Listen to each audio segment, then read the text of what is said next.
All right, well, welcome to episode number 32 of the Oklahoma Weather Show. Here we are now, basically the middle of August, and you know what? I think many people here know what time that is, and that means that college football season is right around the corner. If you ever walk into someone's house and ever hear them having a conversation, they're probably talking about two things this time of year, either the weather or college football. And of course, you would figure that much because that's really probably the two most important things that happen in this state. So we want to talk on this show a lot about college football, sports, and weather. They all seem to go hand in hand. I mean, why else would the NBA name their team here in Oklahoma after weather? I want to bring on KOCO Sports Director Bryan Keating. He is an Oklahoma native. Bryan, thank you so much for joining this show today. First off, tell us a little bit about yourself and kind of why you love doing sports here in Oklahoma. This is the best place to do sports. I mean, growing up in Oklahoma, I mean, it was all about college football when I was a kid. College football was, I mean, it's still king, don't get me wrong. The Thunder have taken some of that. But college football has been the biggest thing there was. You know, Oklahoma football is a monster. And in the last, 15 years, Oklahoma State's closed the gap a little bit, being a lot more competitive. But you know, Oklahoma football was the deal. This is the best place, and I say it's the best place now because you add in the Oklahoma City Thunder, and we get to watch Kevin Durant and Russell Westbrook play 82, 100 games a year and have a chance to potentially win an NBA championship here in Oklahoma City. It just doesn't get better than this. I mean, I think it's the best place in the country. So we're spoiled. I get to do it at home, and we get to watch some pretty good stuff.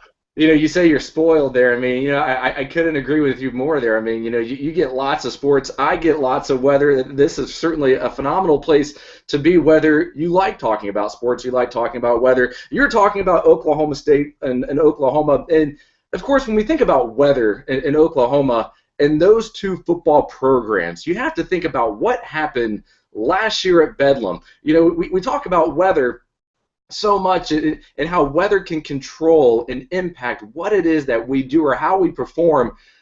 Was that really the biggest news story going into Bedlam last year, is just how cold it was going to be? Well, it was one of them. I think you have to consider the fact that Oklahoma State was playing for a Big 12 championship, and it ended up that Oklahoma was playing for an opportunity to be in the BCS. But certainly the big story about the game play was the fact that it was going to be about 5 degrees, wind chill, and 15 degrees. And I remember being out in front of Boone Pickens Stadium, and we're doing an hour-long pregame show for that. And, I mean, we've got heaters, and we are bundled up as much as we can be with blankets, and, there's a bunch of people just trying to stay warm. And it was kind of a wild scene for everybody trying to stay warm, and a game that really probably would have been a lot more wide open was played, a lot more close to the vest, and the weather was the big deal. It was sunny, but it was about 5 degrees, and there's just no way to get around the fact that that's doggone cold. And in Oklahoma, it doesn't get down to 5 degrees a whole bunch. So for that to happen on that game where it was Bedlam, it was a tough thing to overcome. And just being a fan and being out there trying to do a show, boy, it was a big deal in that football game, no doubt about it. You know, how do you prepare for that? Because when you think about the college football season, it starts in the summertime, it ends in the wintertime.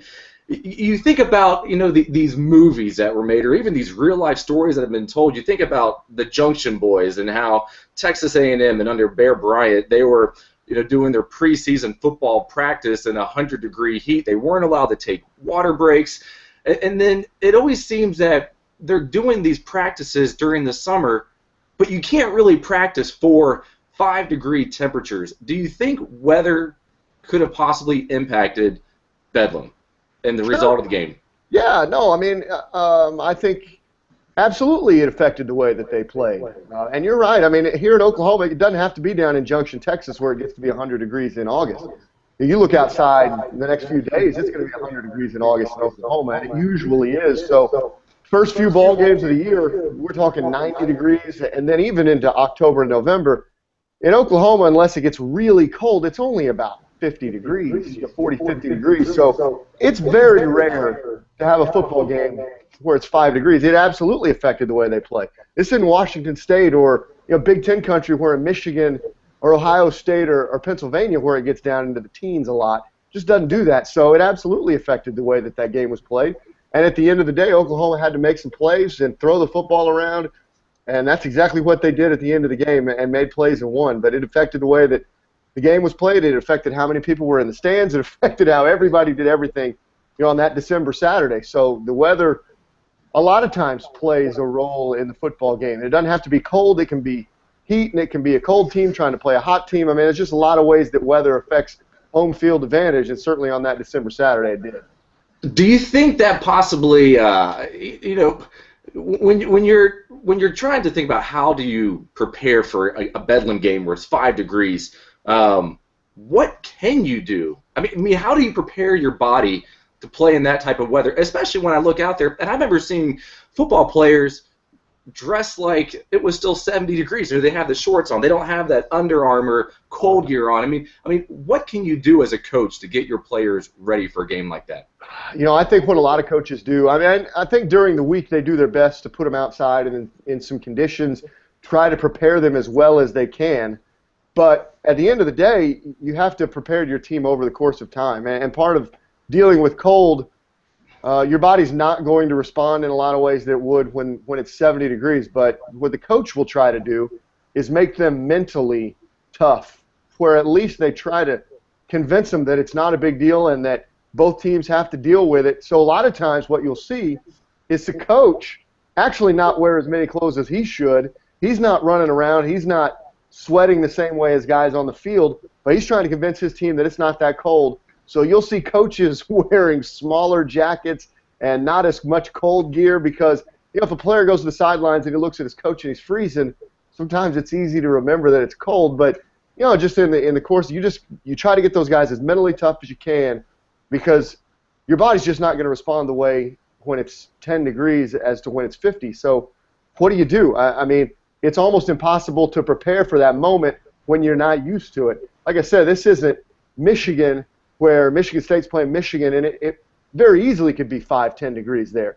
In Oklahoma, it just doesn't get that way very often. So it's a tough thing for a coach, but I think mentally tough is what they would tell you they have to do first is convince their players it's just flat not that cold. I remember looking at the sidelines of that game, and Gundy is wearing his sweatshirt with and I was expecting at least him to have on a heavy jacket, but you're right. The coach he's not even really dressed for the weather, but you're right. He's got to look tough just as well. How about Oklahoma State has this phenomenal indoor practice facility. Mm-hmm. Do you think that those type of facilities help a team or hurt a team when you're playing inside climate control facilities when the regular season is usually played outdoors?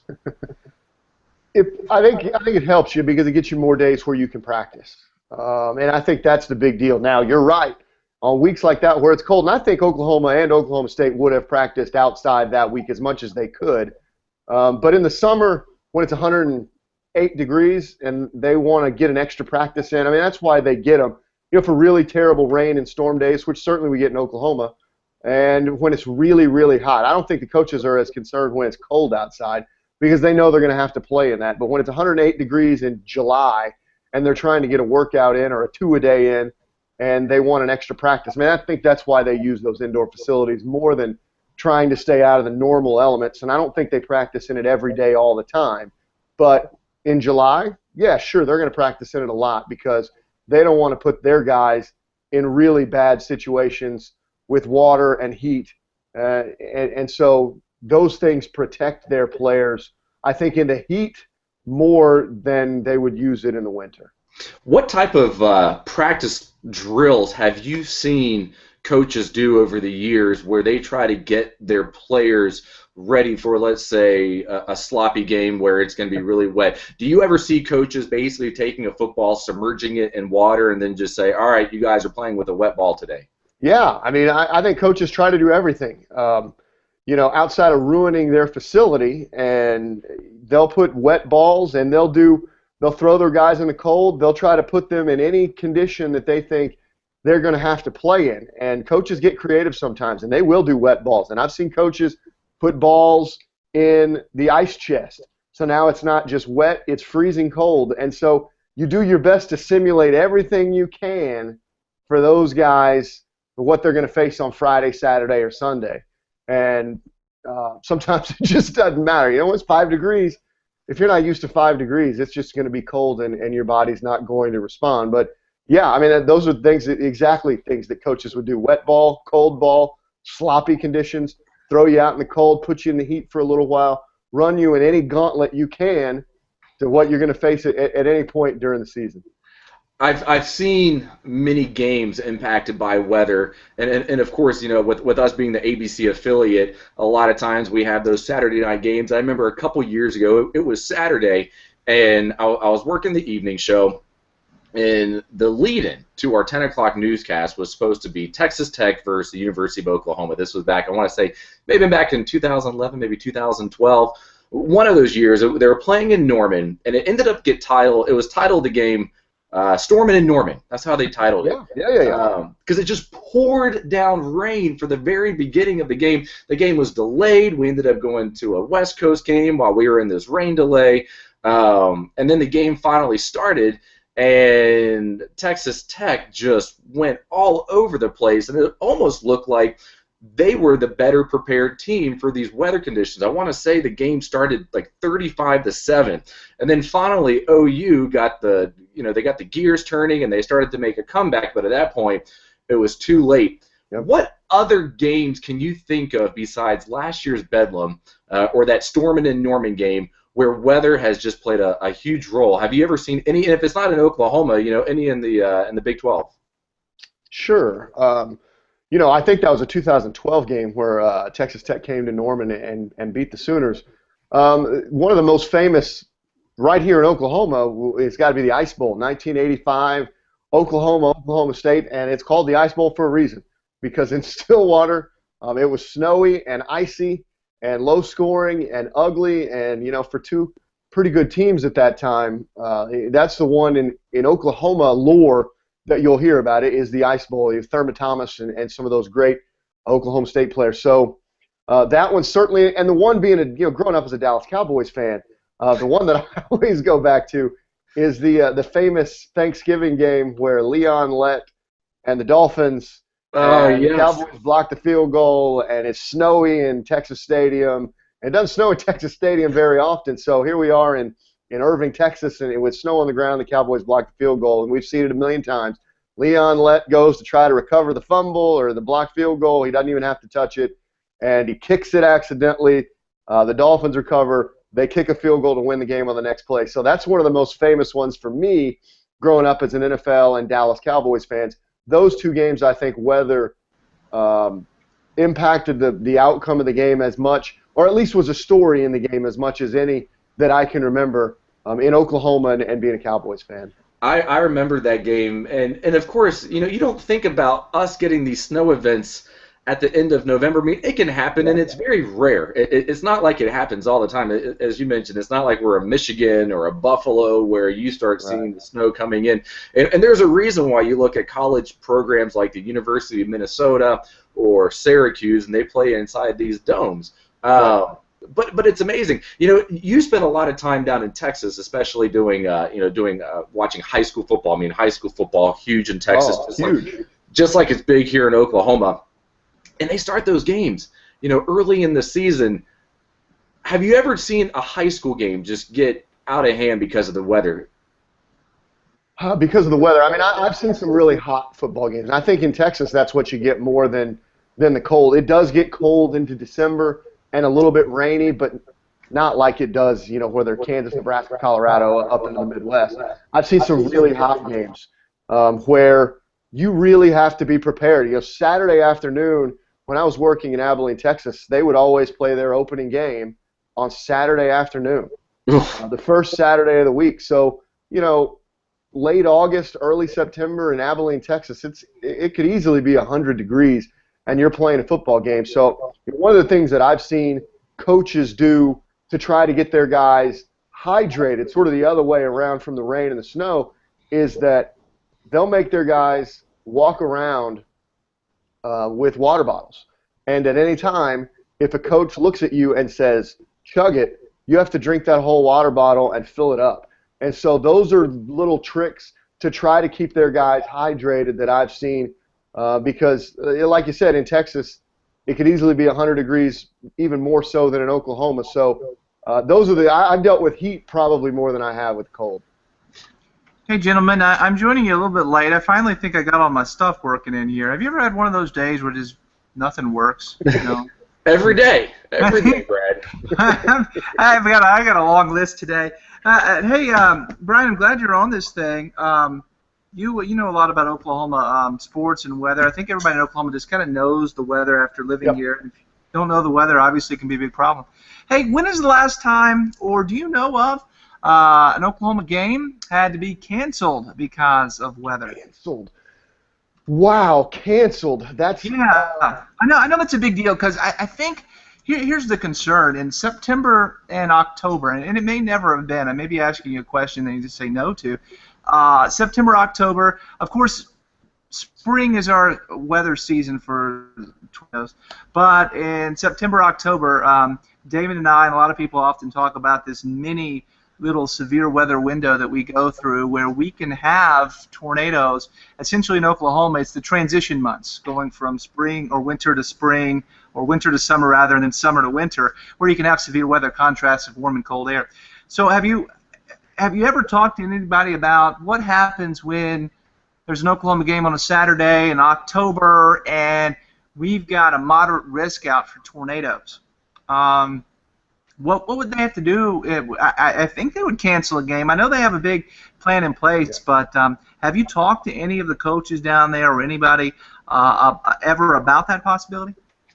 They didn't cancel the game, and this is last season. I think they were playing Texas Tech, and this is Oklahoma, and we had a really bad storm coming in on a Saturday afternoon, and they delayed the game about an hour and a half. And they didn't let any of the fans come into the stadium. If you had been in the stadium, you had to leave. And that's not really a coach's decision. I think that came down to Joe Castiglione, who was the athletic director at Oklahoma, and then the Big 12 commissioners. I mean, they're trying to keep everyone safe.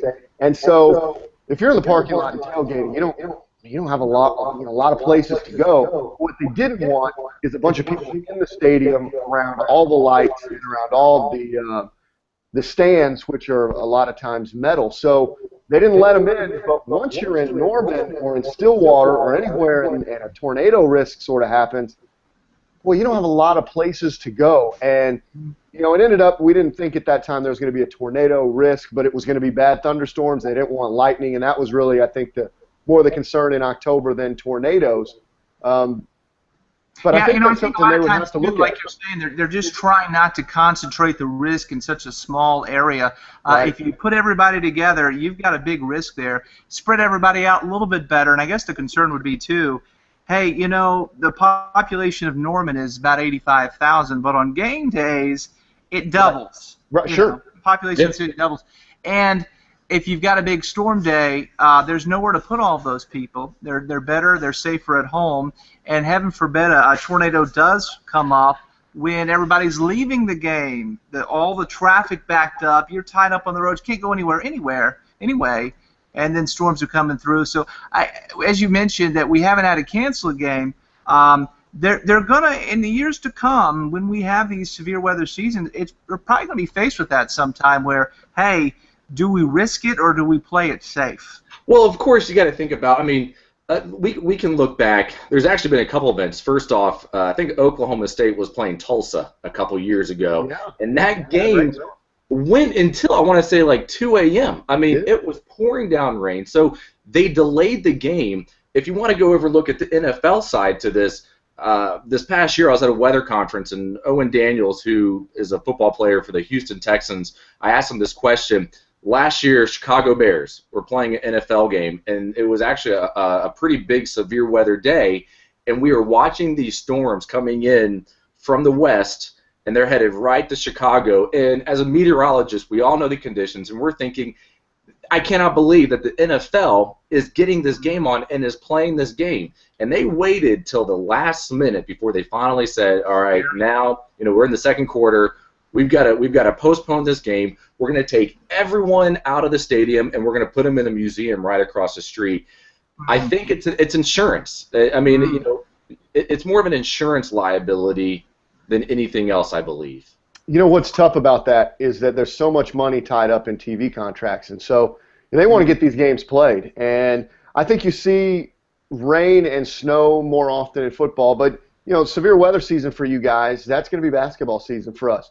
And we do see where Oklahoma State and Oklahoma have postponed basketball games because of really bad snow, and they don't want a bunch of people trying to get to Stillwater, or they have. What they've done is they've given free tickets to students who can walk to the game. Players can obviously walk to the game. They're on TV. They want to get most of those played because of the TV contracts, but they try to make it as safe for everyone that they can. But it's a tough call because it's billions of dollars wrapped up in the National Football League, and there's a time slot and a TV obligation. So it sounds easy for a meteorologist, and I understand what you guys do, but if you're Roger Goodell and you've got to make $1 billion decision for an event that's not likely to be fatal, you understand the situation that he's in. I'm not saying it's an easy decision either way. I'm just saying that's the decision that they have to make. It's tough. Now, hurricanes, I've seen hurricanes postpone NFL games. Yep. And usually when you're talking about a large-scale weather system, that's completely different. Hurricane, we can watch this thing spin out across the Atlantic Ocean. It comes into Miami or goes into Houston. A lot of times they'll postpone a game, and then it'll be made up on some random Tuesday, Thursday, a bye week, whatever. But when we're talking about these severe weather events where we're talking about tornadoes or damaging winds, those are micro-scale features, and usually those type of thunderstorms only take up about 20 miles by 20 miles. So in the case of last year, Brian, when you were talking about the Texas Tech OU game down in Norman, and it was delayed by, I want to say like an hour, 2 hours. Yeah, that was a micro-scale feature that was going right on through Norman. Had that storm been 20, 30 miles down to the south and was continuing that track, I bet the game would have gone on just fine.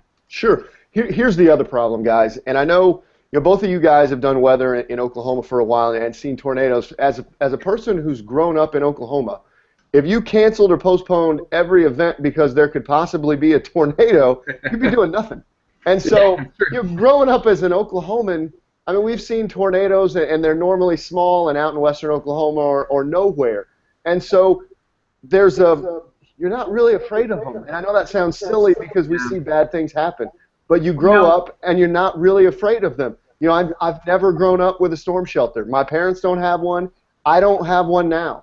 I know that sounds silly for a lot of people, but I'm just saying, as an Oklahoman who's been here forever, you're not scared of the storm. You know the precautions to take. You know to watch television because we have the best weather people in the country and in the world for what they do. So we know what to do. Now, that doesn't mean we're fail-safe, and obviously bad things have happened, but you're just not afraid. And it sounds silly, but it's the truth.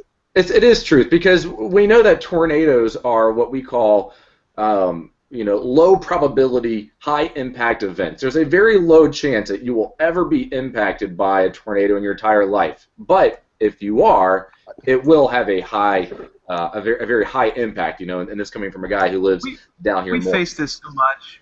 Every event, there's some sort of repercussion because there is a notable chaos in every storm.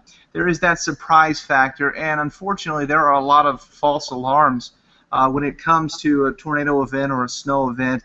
We often will mention more of the worst case scenario rather than be conservative. If we were to say, well, there's a chance for tornadoes, but I really don't think it's going to happen today, in a way that's irresponsible on our part, because it only takes one storm, it only takes one tornado to create a massive problem. And so, like you were saying, Brian, yeah, there's no need to fear these storms, but we are always concerned about every storm because it happens occasionally where the storm creeps up and people say, hey, where was the warning? Where was the warning? Oftentimes there is a warning. Are people paying attention to it? Are they acting on it? And when that one event does occur for people, have we done everything we can to prevent what could happen? So it's always tough because there are so many false alarms. I'll tell you this from the outside. You guys do weather, and I feel like I'm on the outside looking into what you guys do, and I'm one of the people at home that watches you guys on TV, to try to keep everyone safe, and I know to pay attention to Twitter, and I know to pay attention to Facebook, and I know to watch TV. And, you know, as an Oklahoman, I think part of the reason that you guys get some of that is because people do pay attention, but they don't necessarily expect anything to happen. And so you pay attention, and we've just gotten so good at it. And I know you guys get frustrated sometimes, but that's what we do. We pay attention to you guys. You tell us, here's the deal. I can see the track. I know when it's going to hit Memorial and Penn. I know when it's going to hit 178th and Penn. Well, I'm kind of on the track, so now I need to pay attention a little bit more. Hey, maybe that's not the right thing to do, but that's what we do. And like I said, you guys you do the best job of anyone in the world of keeping us alert to where these storms go. So I think as Oklahomans, you know, if you're going to cancel a basketball game every time there's a threat of a tornado, you're not playing basketball. Well, that's true. That is. And you know, 3 months. Meteorology and storm tracking is an exact science. You hear a lot of people try to give the meteorologist a little room and say, well, it's not an exact science. That's not true. It follows all of the rules of physics and dynamics. The weather always follows the rules. The problem comes in, we don't always know every piece of the forecast, meaning we don't always know everything that we need to know. Sometimes the data, the conditions are hiding somewhere, and none of the models forecast it. There was really no way we would have seen it with our current technology. It's getting better year and year. We have some of the best tools in the world here in the Weather Center to be able to make these forecasts, but the whole element of where is that tornado going to touch down, millions of dollars are being spent on that to try to figure that out.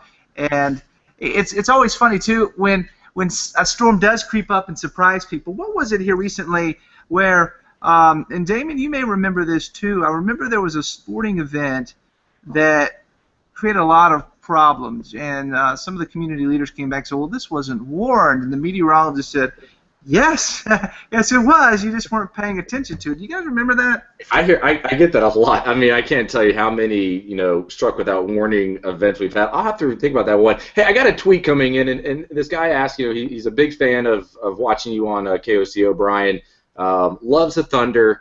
He wants to know, how hard was it for the NBA or the Oklahoma City organization to come up with the name Thunder when they were deciding what was the name going to be for this new NBA team in Oklahoma City? I don't know how hard it was. It just fits, doesn't it? I mean, I think it's perfect, and I think Rumble being the Bison, and sort of you have that Western United States feel with the rumble of the Thunder and the Bison, but certainly it's a weather state. We all know that. And so it fits Oklahoma City. I don't know how hard it was. I think they came up with a number of potential nicknames for the Oklahoma City basketball team, but none of them would fit like the Thunder. And I think when it first came out, we said, I don't know, is that the right nickname? And it is. I don't think there's any doubt about it. I mean, it's a great nickname. It fits Oklahoma, fits the people of Oklahoma City. We're the biggest weather state little section maybe in the world, so it had to be something weather, didn't it? It fits perfect. It had to be something weather. Now that I look back, you know, I remember sitting with you in your little sports cubicle that you had in Abilene, and you know, here come, you know, the Thunder. When they first came to Oklahoma City, they were in, you know, their practice, I guess the preseason. They're in black, and no one knows the name yet. And you know, and I remember you and I had a conversation of what is the name going to be, and what are the colors going to be, and all of a sudden, you know, you get the name Thunder, and the first thing that I thought of at first was there aren't many professional sports teams that don't have an S at the end of it. You know, you always think it's the Cowboys or the Titans or, you know, the Texans, but you have the Heat. They don't have an S at the end of their name. There's the Jazz, and then you have the Thunder. There might be one or two more out there. But now it's hard for me to think of there being a team in Oklahoma City that wasn't weather related. Yeah, I mean, it would be weird. It would be weird. I mean, it fits. I mean, it fits, and it says Oklahoma through and through. I'll be anxious to, you know, I mean, it's every time I go and go do a weather talk, you know, whether it's in town or, you know, if I'm going up somewhere else out of state, I always show a picture starting out of what downtown Oklahoma City looks like on, you know, a playoff game, because the Devon Tower usually says "Go Thunder," and as a meteorologist, you always got to feel like you're in a pretty good place in the world when there's a weather term that is flashing down the world, or the city's tallest building. I mean, it just feels cool. Hey, we're getting ready to wrap this show up, and certainly, I mean, we've been doing this, so it's a pretty quick 30 minutes. Anything you want to plug before we hey, say David, goodbye? real quick, it was going back to what I said earlier. It was Georgia, the 3 inches of snow in Atlanta. The governor of Georgia chimed in that they had been confronted with an unexpected storm that hit the metropolitan area. Of course, that was the one all the warnings were out for it, but nobody took heed, and you have the Carmageddon thing. You remember that? Yeah, and that's, there's weather forecasting, and then there's impact forecasting. And I can go on air every day and give you a weather forecast, and I'm sure, Gundy or, Bob Stoops, they hear the weather forecast. But then you have to decide, what are you going to do with that weather information I just gave you? In Atlanta, they got a weather forecast. They didn't get an impact forecast, and no one was expecting that the entire city was going to shut down. So yeah, I do remember that. That was just a couple months ago. Bryan, anything you want to? I know you got to get ready for the to go to work. So do I. Anything you want to plug before we say goodbye? Well, sure. I mean, absolutely. We're going to be in Dallas, Texas, a week from Saturday. We're doing an hour-long pregame show for the Oklahoma State and Florida State football game. And then we're doing an hour post-game show. We'll have full wrap-up of OU and Bob Stoops and Oklahoma State and live coverage with Mike Gundy and Jimbo Fisher. So, yeah, man, you got to watch. And I think there'll be a bajillion people in Oklahoma City watching Oklahoma State and Florida State. And then, once the OU game's over, all those fans will tune over. And then I think we'll carry a lot of those through the post-game. So next Saturday night, between 6 and 7, Oklahoma State and Florida State following that, and then our post-game show. Hard to believe that football season begins. I mean, it's not here. I mean, it begins a week from Saturday. So we're going to have a lot of fun. It's going to be a long 3 months for us, but hopefully it's a great 3 months for the Sooners and Cowboys. And in December, they're playing a meaningful football game. I tell you what, as sports director, there's really only 2 months of the entire year that you ever get to take off. Because right after this season, you go straight into Thunder season. Your sweeps is about to begin. So yeah, we do about 6 months of sweeps. That's how we do, and then the regular normal ratings months too. So it's tough, man. I tell you what. If you see Bryan Keating walking around, outside, you may want to buy him a cup of coffee or two. He's going to for the next couple months. You're saying I need the caffeine? I need something to pipe me up a little bit? I think that's what he meant. Yeah, I do. All right. Hey, it was fun, guys.